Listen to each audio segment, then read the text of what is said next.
Hey there, Masters of the Universe fans, this is Wesatron. Today we're going to be taking a look at the Mattel Collector's newest figure. This is Clamp Champ from Masters of the Universe Classics by Mattel and Four Horsemen. Now, this figure is only available via the website, and his time, unfortunately, has expired. But the time on his month wouldn't have even counted because Mattel didn't make him available to collectors, which is unfortunate on many levels. Aside from the fact of being a fan-favorite character, this is a really, really cool action figure. I'm really, really disappointed that Mattel decided to kind of stick it to non-sub holders for this figure because he is really, really cool. I really, really, really like how this figure ended up coming out. You know, a lot of his pieces, you know, in general are sort of, you know, standard buck-type deals. But they all came together in a really nice way in colors that we don't see very often from this line. So it's a bummer that more people aren't going to get to experience this figure, at least for a decent price. So now, sculpt-wise, this guy is really, really nice. Let me get his weapons out of his hands here. We've got a very, very nice, expressive face. Very, very cool. Kind of almost kind of cocky and confident, but, you know, still, like, stern and, you know, he looks like he could handle himself in battle, which I think is really cool. The armor they did really, really nicely. Very similar to Fisto's in terms of, like, the banded-style armor and everything. Very, very cool. He's got a big backpack here on the back, which I don't remember the vintage figure. That was before my time, and my brother didn't have him, so I don't know what this was for. I'm not sure if it was also for caps, the way Thunder Punch He-Man was, but it does look cool. It makes it look a little different, and I like how the black matches the black of the boots. What I was saying about colors, I think it's interesting that we've got red loincloth and red and black on the boots because those are not colors we get to see a whole lot, especially black on heroes. That's not, you know, super common for this line, but, you know, pretty standard in terms of musculature and everything. The armbands and everything are all pretty standard for the line at this point, I would say. But, yeah, very, very nice looking figure. The head sculpt definitely sells this guy. One of the better jobs that they've done, right up there with, you know, Fisto, which is an extraordinary figure on his own. But, yeah, lots of character, just great design. I really like the look of this guy. He comes with two really good accessories. Well, one really good accessory and one where I'm just kind of confused. This one being the one I'm confused. I'm not really sure what you would actually use this for, but it's sculpted and painted really well. We do have silver on the main parts of the metal. I guess this is another type of clamp, but it doesn't have any kind of articulation. Black in the little turbine areas, or wheel wells, if you want to call it that, I don't know. And then black on these bolts, I guess, here. But it looks really cool. It looks cool in his hand. I'm not really sure how it would work. I mean, if it rotates here, is it just going to crush his own hands? Or I'm not sure. But maybe it's to pick up bad guys. But I kind of thought that that's what this is for, which is Clamp Champ's clamp, which is very cool. I think they did a really, really great job just making this look mechanical. You can see the big gears here and how they would kind of push things along. We've got black in here.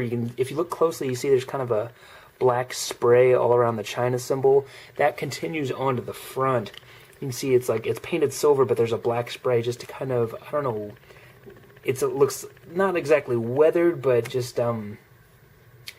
different. I mean, it's not exactly gunmetal, it's not exactly silver. It just adds like some flavor, some character to it, and I really like that.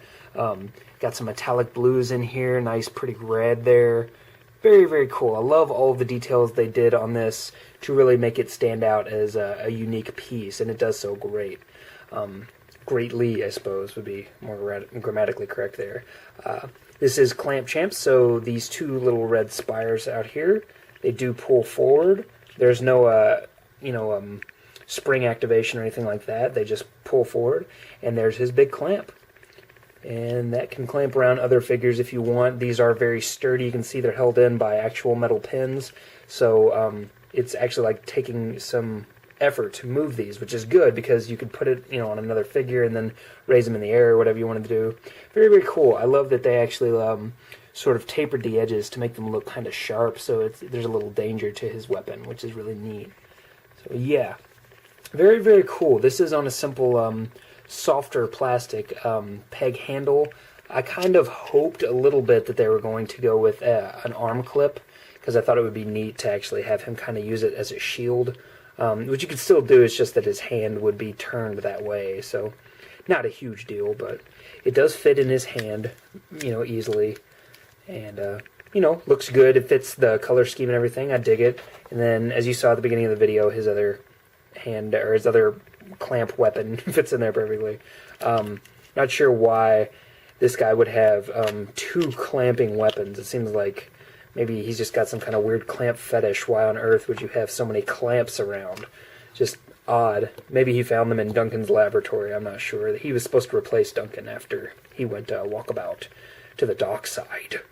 But yeah, articulation is perfectly standard for the line. We've got a really nice ball-jointed head. So we've got down, up, some tilt in there, and then of course the 360. Swivel hinge shoulders all the way around, out to about that far. Swivels in the biceps muscles, all the way around. Hinged elbows, not a perfect 90 degrees, but certainly not bad. Swivel wrists go all the way around. Ab crunch, one thing I love about the armor that they've designed by the Four Horsemen here is that they never seem to really hinder this ab crunch joint, which is great, because that's about vanilla right there. Great forward movement. Excellent back movement. You can see they cut the armor very high so that it retains that movement, which is fantastic. Swivels in the waist. Swivel hinge hips, blocked by the skirt, so you can't, sit unless you, really, really force it. This is always going to kind of, butt up against it. It's a little tougher plastic. So, yeah. But they hinge out to the side very well, and then there's a swivel right here so that the tops of the thighs can swivel around, which is great. Hinged knees get about 90 degrees. Swivels in the boot tops. Hinged ankles, and it's the new style that is without the pins. So very nice range of motion there. Only not a whole lot of side-to-side action in the rockers. So the rockers are there, but kind of wouldn't matter if they weren't. So now this guy is in 6-inch scale, but remember that 6-inch scale is completely relative these days. So let's get him in here with a Movie Master, and then we will bring in Dutch from Predator. So you can see 6-inch scale for a Masters figure is much closer to 7-inch scale, just because they are so massive. So this guy would be kind of on the shorter end of the 6-inch scale. This guy is massive for 6-inch scale, and he's 7-inch scale, just for reference. So this guy is or was $25 if you were a sub holder. Unfortunately, if you're not a sub holder, only way to get him is in the aftermarket. Again, kind of a cheap shot by Matty. I'm really sorry to everybody who really wants this figure. He is an outstanding figure.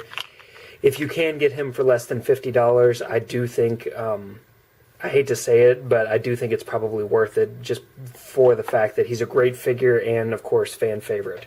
If you're a casual fan, 50 is probably going to be a little high for you, but still 40 is probably right around where you're looking at, because these are, getting $27 just to purchase them by themselves on game day. So, yeah.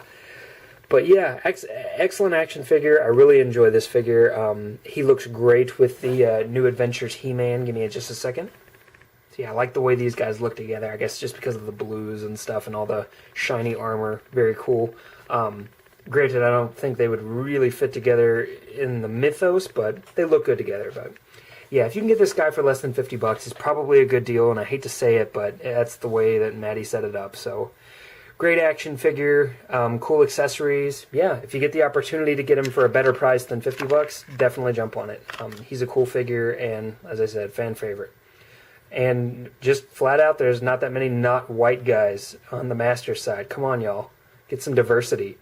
How are you going to make the, one of two black characters you've made for the white guys, or black males at least, unable to be gotten by the masses? That's racist, Mattel. So, yeah, just kidding, guys. That's it. Thanks for tuning in. I appreciate it. If you have any questions or comments, throw them in the box below. I'll be glad to answer them for you. That's what I'm here for. I like to help you guys if I get the opportunity. So, thanks, guys. That's it. Talk to you later. Bye.